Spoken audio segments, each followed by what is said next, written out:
10, 9, 8, 7, 6, 5, 4, 3, 2, 1.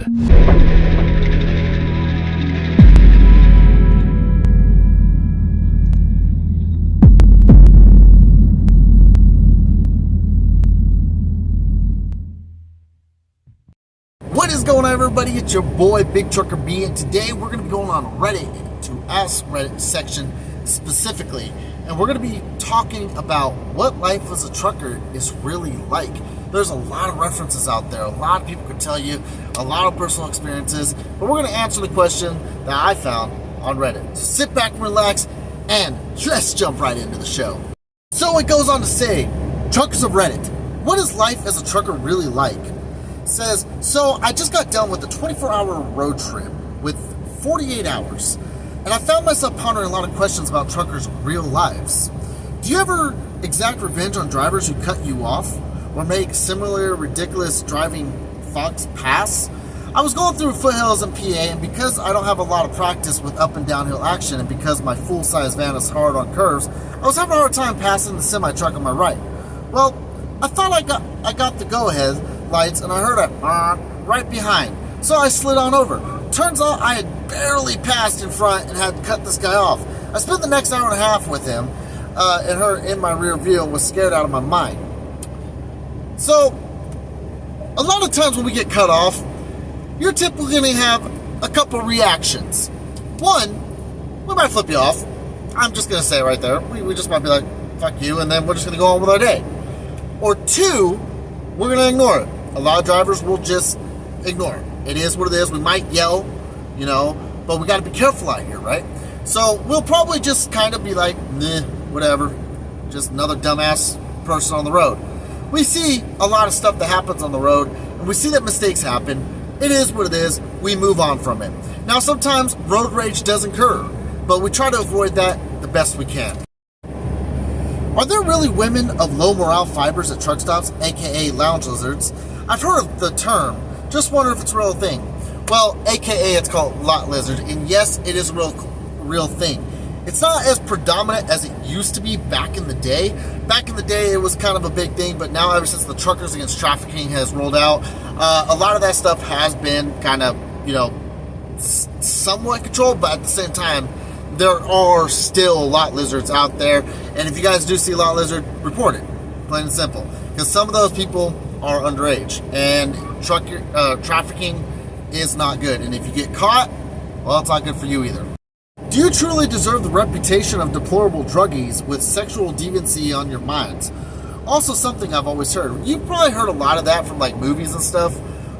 Back in the day, truck drivers used to, I guess, explore, the drugs, but it wasn't like, oh yeah, let's just go and do a bunch of drugs and start driving. They had a little white pill that kind of gave them more energy to keep on going. Nowadays, the whole drug thing is very enforced. Trust me, I do know that. You fail a drug test, you have to go to the SAP program, you have to go through counseling, and you have to go through a whole headache of stuff. I have been through it. I know. Now, as for the whole sexual deviancy, that really determines. Everybody's different. Everyone's different, but like men, there's a lot of men and women on the road for days on end, and sometimes we get lonely out here, right? But I wouldn't so far as to say that we're out there looking to find women and get laid and all that stuff. There might be some truck drivers, some bad apples out there that do that. It's not as predominant as you might think. A lot of drivers have families at home, they have kids at home, and they just want to get home to their family and kids. So, as for the drugs, there's really not as many as you think out there, and there's really not, like, the sexual deviancy thing is not as high prevalent, because like I said, a lot of drivers do have families and kids and stuff at home. They don't really care about all that. They just want to work and go home. I make sure to let truck drivers over if they need it, and nobody else is being nice. Does it give me any trucker karma? I mean, karma, yeah, and common courtesy, most definitely. You see, when people understand that we drive a very large rig, and it's very hard for us to see, you know, certain areas on our rig. It's very hard for us to kind of like see the depth reception of stuff. So when you let us over, you're making our job a lot easier, sometimes even a lot safer on the road. So yeah, you can have some trucker karma right here. Is there anything you wish people would do more or less of? I wish more people would understand things from our side. You know, a lot of times people get mad and they want to get in front of us and brake check us because we're driving too slow. There's a lot of companies out there that govern the trucks from 63 to 65 to maybe 70 miles per hour, and they can't go any faster. When we merge onto the highway, that blinker is not a suggestion or asking permission. We got to get over. Unlike cars that have the ability to speed up, and that's one thing you guys need to do is when you get on the highway, speed up. Don't slow down, speed up. Truck drivers are unable to do that, so have some courtesy if you can, and if not, we'll figure it out. We'll merge in there eventually for us. But also with the stereotypes, you know, just kind of watch that a little bit. Like I said, a lot of the men and women on the road are just normal people trying to have a good life and trying to live for their family, for their kids, trying to make money out here. Understand that we don't get rich out here. So a lot of times drivers are out running 70 hours a day or 70 hours a week and might not bring as big as a paycheck as you might think. You know, so there's a lot of rules, there's a lot of regulations, there's a lot of BS that comes with this career. And I wish more people understood that when we're out here, it's by choice, and a lot of us could quit. A lot of us could quit. Now, some people might disagree and they think that they're forced to be out here. Nobody's forced to be out here. Anybody can go home, but that CDL is gold. And the thing is we try that's what we can do. You know, a lot of people think that's just sitting in a chair holding a steering wheel. It's not. There's a lot more to it than that.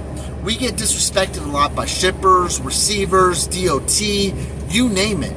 So when we have this miscommunication with the public about how our lives are, why we're grumpy sometimes, it's because they don't see all the BS we have to go through every single day. You know, some drivers are out for months at a time that they don't even get to see their family, and that's not a good thing. So anyway, let's move on. Now, this is actually one of the questions that was actually recently posted. It says, why don't over-the-road drivers run a graveyard schedule? I don't know where that question came from. A lot of drivers out there try to run a graveyard schedule, but sometimes the ELD or the shipper, the receiver, there's a lot of variables that goes into this that can actually delay you from doing that. So we kind of run under a clock, a computer, and that computer basically tells us when we can go, when we can stop. And if a shipper or receiver delays us, or our body just says, hey, we're tired, we need to pull over, sometimes that can throw us off schedule. So if you can run at night, run at night. That graveyard shift, that running the night stuff is awesome. But and another issue that we see a lot out here is shippers and receivers don't really like to get loads at the graveyard. I mean, yes, there are quite a few that do take loads late at night, but majority of the time, especially like a flatbed, no, it's all like during the day, midday. So everybody ends up getting on the schedule where they start around 8, end around 3, 4, 5, whatever, and it kind of causes a problem out in the trucking world, and that is because people are stacking the truck stops. Truck stops are getting harder to, it's getting harder to find parking. And that's a big problem out here as well, is finding parking. But anyway, guys, this was Ask Reddit for truck drivers, and I'm your host, Big Trucker B. I want to thank y'all for watching. If this is your first time here, please hit that like and subscribe button. Hit that bell icon for every time I upload. And thank you all for watching. I'll catch you on the next video. Big Trucker B, out.